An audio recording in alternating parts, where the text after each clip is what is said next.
গাজায় শিশুরা না খেয়ে অকাল মৃত্যুবরণ করছে।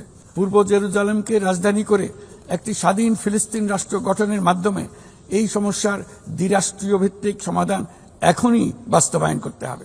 জাতিসংঘের ৮০তম সাধারণ পরিষদে এক অভূতপূর্ব ঘটনার সাক্ষী হল বিশ্ব। ইসরায়েলের প্রধানমন্ত্রী বেনিয়ামিন নেতানিয়াহু মঞ্চে বক্তব্য শুরু করতেই একে একে আসন ছেড়ে বেরিয়ে যান বিশ্বের শতাধিক কূটনীতিক ও রাষ্ট্রনেতা। গাজার রক্তমাখা শিশুর কান্না এবং ধ্বংসস্তূপে ভেঙে পড়া নগরীর পাশে দাঁড়ানোর প্রতীকী বার্তা দিয়েছে এই ওয়াকআউট।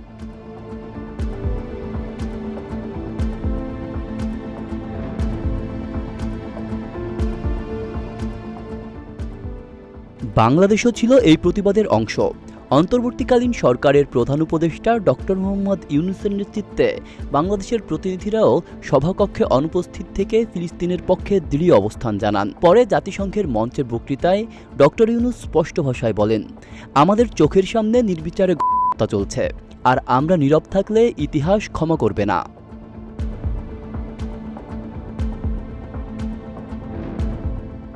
তিনি গাজায় তার নিন্দা জানিয়ে ইসরায়েলের বিরুদ্ধে আন্তর্জাতিক তদন্তের দাবি জানান।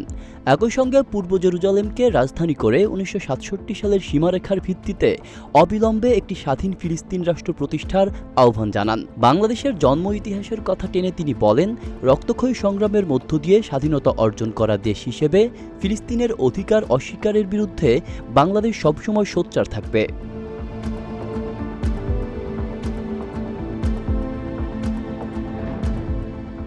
বক্তৃতাকালে ডক্টর ইউনূস সতর্ক করে বলেন, যদি এই পরিস্থিতি বন্ধ না হয় তবে ভবিষ্যৎ প্রজন্ম আমাদের ক্ষমা করবে না। তিনি চরম জাতীয়তাবাদ ও ভূরাজনৈতিক উদাসীনতাকে মানবতার জন্য হুমকি হিসেবে উল্লেখ করেন।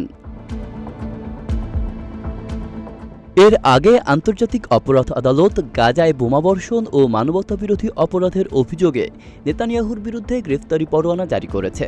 জাতিসংঘের হিসাব অনুযায়ী এখন পর্যন্ত ২ লাখের বেশি ফিলিস্তিনি আহত বা নিখোঁজ হয়েছেন, যাদের বেশিরভাগই বেসামরিক মানুষ।